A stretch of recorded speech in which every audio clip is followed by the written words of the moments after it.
ఉపనిషత్ దర్శని 60 ముండకోపనిషత్తు తర్వాయ భాగం తృతీయ ముండకి ద్వితీయ ఖండ ముండకోపనిషత్తుకి ముగింపు వాక్యాలలో ఎవరికి బ్రహ్మ విద్యోపదేశం చేయవచ్చు, బ్రహ్మజ్ఞాని ఎలా ఉంటాడు, ఎలాంటి వారికి బ్రహ్మజ్ఞానం వంటపట్టదు అనే విషయాలను రకరకాలుగా ఎన్నోసార్లు తిరిగి జ్ఞాపకం ఉండేటట్లుగా చెప్పారు. నిజంగా ఆత్మజ్ఞానాన్ని తెలుసుకున్నవాడు దివ్యంగా ప్రకాశించేది, సకల సృష్టికి ఆధారమైనది అయిన పరబ్రహ్మాన్ని తెలుసుకుంటాడు. అటువంటి ఆత్మజ్ఞానిని ఎలాంటి కోరికలు కోరకుండా నిష్కామంగా శ్రద్ధతో సేవించేవారు పునర్జన్మ బాధను తొలగించుకుంటారు.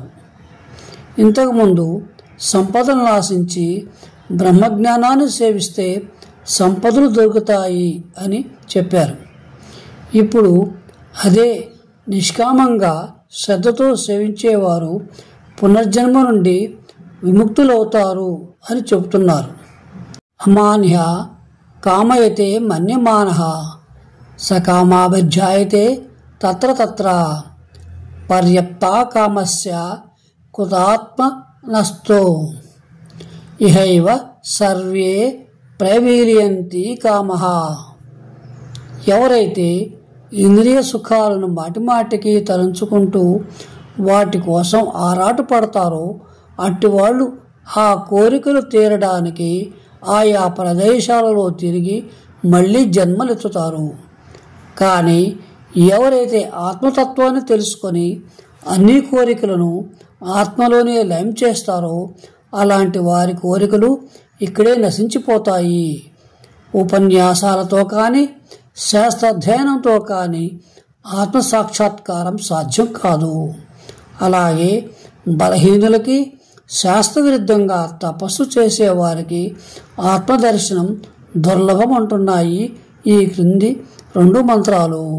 నాయమాత్మ ప్రవచనేన లభ్యో న మేధాయ న బహూన శ్రుతేన యమే వైష వృణితే తేన లభ్యస్తైష ఆత్మా వివృణతే తనూనాంశాం.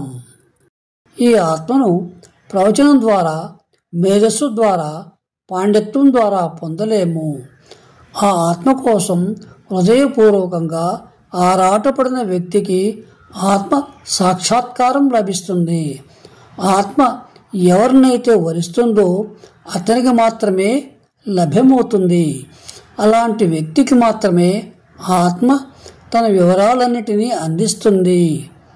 నయమాత్మ బలహీనైన లభ్యో నచ ప్రమాద తప్తసో వ్యాపలింగాత్ ఏతైరూపాయైరతతే యస్తు సస్తైష ఆత్మా విశతే బ్రహ్మధామ. మనోబలం లేని వారికి, బలహీనులకి, అజాగ్రత్తగా ఉండేవారికి, శాస్త్ర విరుద్ధంగా తపస్సు చేసేవారికి ఆత్మ సాక్షాత్కారం కలగదు. ఎవరైతే దృఢంగా శ్రద్ధాభక్తులతో మనఃపూర్వకంగా ఆత్మ గురించి తెలుసుకోవాలని ప్రయత్నిస్తాడో అలాంటి వాడికి ఆత్మే పరబ్రహ్మములో ఐక్యమవుతుంది. సంప్రాప్తైన విషయో జ్ఞానతృప్తాః కృతాత్మానో వీతరాగ ప్రశాంతః తే సర్వగం సర్వతః ప్రాప్యధీరా యుక్తాన్మః సర్వమేవ విశంతి. జ్ఞానప్రాప్తి అయిన ఋషులు తృప్తులు, శుద్ధులు, మోహరహితులు, ప్రశాంత చిత్తులై పరబ్రహ్మ సామీప్యాన్ని అన్ని చోట్ల అనుభవిస్తారు. భగవంతుడి దర్శనానందం సర్వత్రా అనుభవిస్తూ యోగ్యులై అందరి కళ్యాణం కోసం శ్రమిస్తారు. వైరాగ్యమయమైన జీవనం గడుపుతూ గ్రంథాభ్యాసం ద్వారా పవిత్ర స్వభావులై వేదాంగాలు నిశ్చయించిన ఆ పరమాత్మ యందే సుస్థిరులై సాధకులు సాక్షాత్కార సమయంలో మోక్షాన్ని పొంది బ్రహ్మీభూతాలవుతారు. ప్రశ్నోపనిషత్తులో చెప్పినట్లుగా మోక్షాన్ని పొందే సమయంలో ఆ 15 కళలు వాటి స్థానాల్లో చేరిపోయి వాటి అధిదేవతలలో లీనమైపోతాయి. ప్రవహించే నదులన్నీ వాటి పేర్లని ఆకారాలని కోల్పోయి సముద్రంలో ఎలా ఏకమైపోతాయో అలాగే ఆత్మజ్ఞాని అయిన వాడు కూడా తన నామరూపాల నుంచి విముక్తుడై సర్వోత్కృష్టము దేదీప్యమానము అయిన ఆ పరబ్రహ్మతత్వంలో లీనమైపోతాడు. పరబ్రహ్మతత్వాన్ని తెలుసుకున్న వాళ్ళు ప్రతివాడు పరబ్రహ్మే అవుతాడు. అతని వంశంలో బ్రహ్మజ్ఞానం లేని వాడు జన్మించడు.